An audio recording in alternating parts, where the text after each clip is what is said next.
यहाँ हमको इन्वेस्टर्स चाहिए, बिजनेस चाहिए, ताकि यहाँ के यूथ जो बाहर जाके कर रहे हैं वो यहाँ पर अपना पोटेंशियल शो करे। इन्वेस्टर्स आए और यहाँ पे रोजगार लगे। ग्लोबल इन्वेस्टर मीट जो हुआ है, इससे हमारे बिहार वासियों को ही फायदा है। और मुझे लगता है आने वाले 2-4 साल 5 साल बाद बिहार का एक अलग ही रूप निखर के आने वाला है। नमस्कार, दर्श न्यूज़ देख रहे हैं आप और मैं हूं आपके साथ Daksha Priya. Bihar business connect, a global investors summit, इसके तहत कई जितने भी निवेशक हैं वो बिहार में निवेश कर सकेंगे।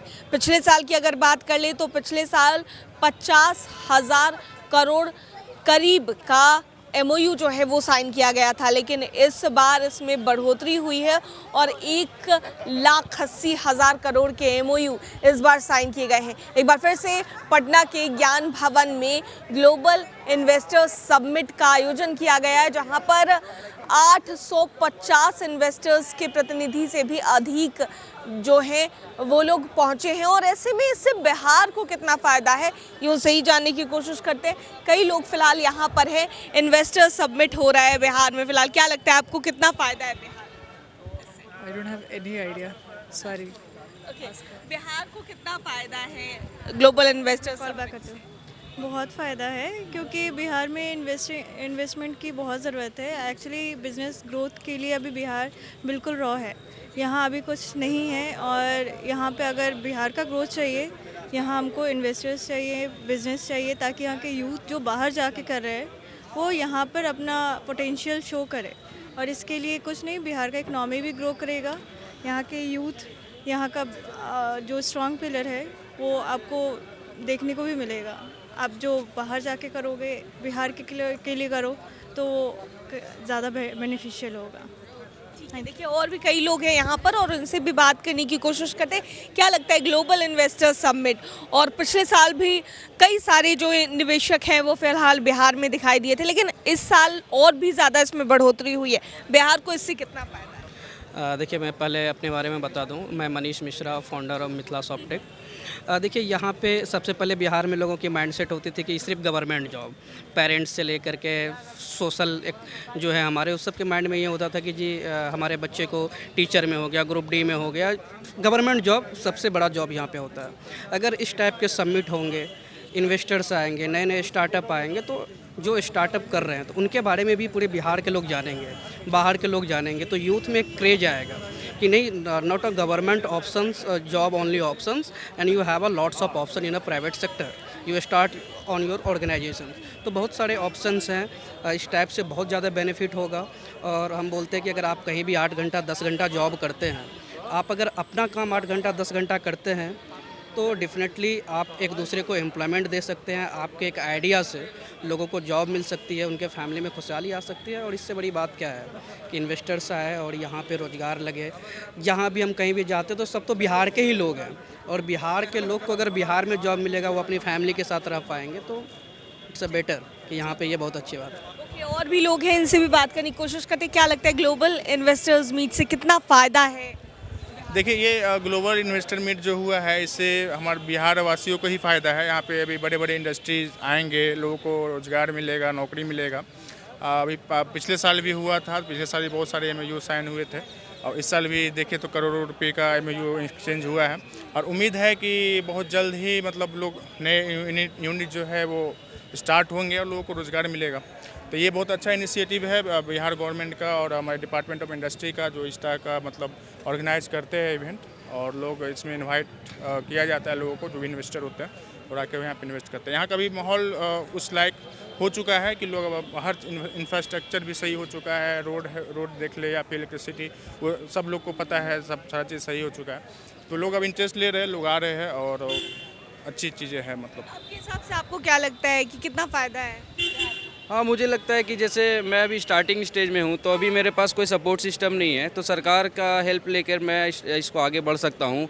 सरकार अपने जो भी स्टार्टअप है बिल्डिंग स्टेज में, जैसे अभी मैं स्टार्टिंग फेज में हूँ, तो फंडिंग दे करके, क्योंकि सबसे ज़्यादा जो इम्पोर्टेंस होता है पैसों का ही होता है, दिक्कत होता है स्टार्टअप में।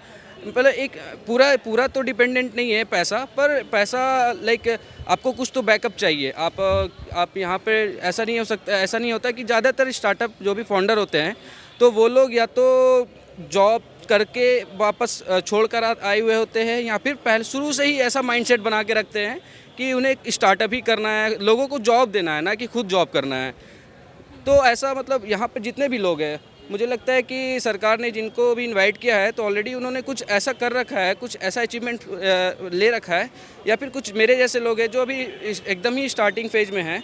तो मुझे ऐसा लगता है कि ये जो फील्ड है, स्टार्टअप फील्ड, ये अभी आने वाले समय में सबसे ज़्यादा ग्रोइंग क्योंकि मार्केट जो है अभी इसी माइंडसेट के लोगों के लिए है जो बड़ा सोचते हैं, कुछ बड़ा करने की एक दिमाग में एक कोने में रखते हुए अपने काम को कर रहे हैं। और ऐसा जो भी उनका माइंडसेट है, लोगों से कनेक्ट करते हैं, उनको अपना आइडियाज़ बताते हैं और उस आइडियाज़ पे काम करते हुए अपने स्टार्टअप को बिल्ड करते हैं और एक ऐसे स्टेज पे पहुंच जाते हैं जो उनका एक सपना था। और उनको करने की जो भी मेहनत उन्होंने किया, क्योंकि इसमें सबसे ज़्यादा चैलेंजेस आएंगे, आपको हर चैलेंजेस को खुद ही टैकल करना है, कोई आपको सपोर्ट नहीं करेगा।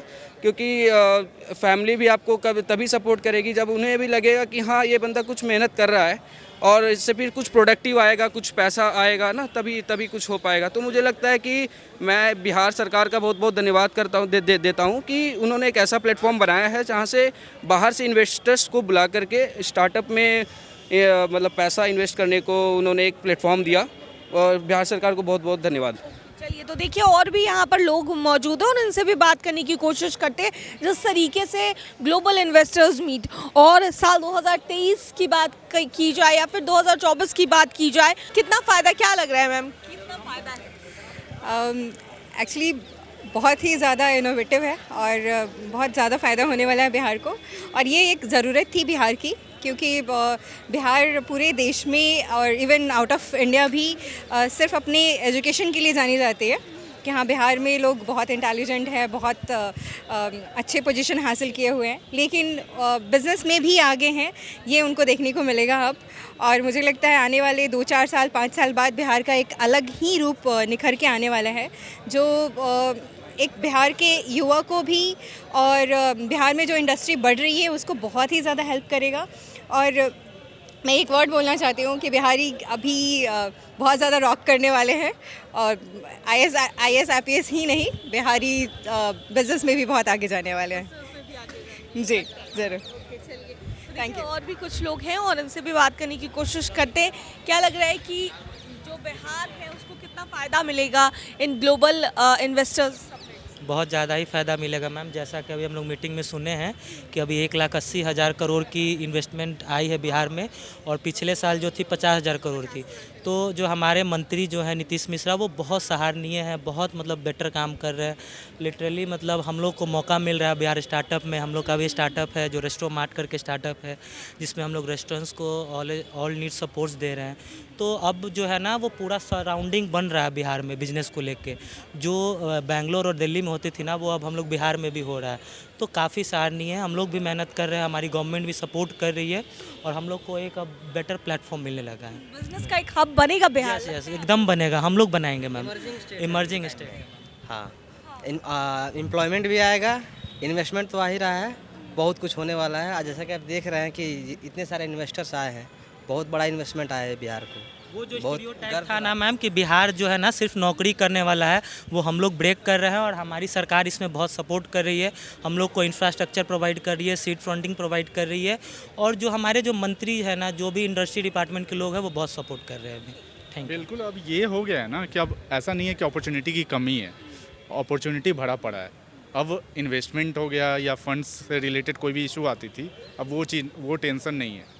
अब बिहार जो है स्टार्टअप बिहार और नीतीश कुमार सपोर्ट कर रहे हैं सबको इस चीज़ के लिए रिगार्डिंग। तो आप लोगों को क्या लगता है, एक रोजगार एक काफ़ी बड़ा मुद्दा था, अगर निवेशक आएंगे तो रोजगार भी आएगा, तो क्या लगता है रोजगार का जो मुद्दा है बिहार में उसको हल किया जा सकेगा? एकदम बिल्कुल बिल्कुल किया जाएगा, क्योंकि अगर कोई भी इन्वेस्टमेंट आता है तो फैक्ट्री बनेगी तो रोज़गार बनेगी, और वो लोकल एम्प्लॉयमेंट को जनरेट करेगी। अब बिहारी बिहार में ही काम करेंगे और ख़ुद का स्टार्टअप भी करेंगे, और जो भी इन्वेस्टमेंट आ रहा है तो वहाँ अब हमें दिल्ली और बेंगलोर नहीं जाना पड़ेगा। जो भी है, जैसे अभी हमारा NTPC का इन्वेस्टमेंट आया है, बहुत सारे फूड प्रोसेसिंग से रिलेटेड आया है।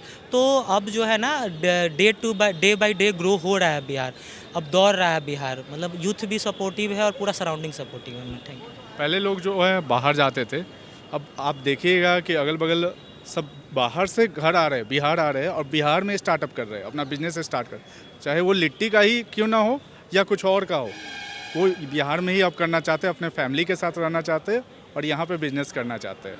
ये बहुत बड़ा चेंज आया है बिहार में। तो देखिए जिस तरीके से बिहार में कई निवेशक अब आएंगे और ऐसे में जिस तरीके से 1,80,000 करोड़ का आज MOU जो है वो बिहार सरकार ने साइन किया और ऐसे में 2 दिवसीय जो ग्लोबल इन्वेस्टर्स समिट था आज वो ख़त्म हो चुका है। लेकिन पिछले साल के अगर कंपैरिजन में इस साल की बात की जाए तो कई गुना ज़्यादा जो MOU है उसका साइन किया गया। अब ऐसे में कई सारे मसले जो बिहार के हैं उसको भी हल कर लिए जाएंगे और ऐसे में जो निवेशक हैं वो बड़े तौर पर बिहार में आते दिखेंगे। कैमरा पर्सन अनिल के साथ मैं दक्षा प्रिया, दर्श न्यूज़, पटना।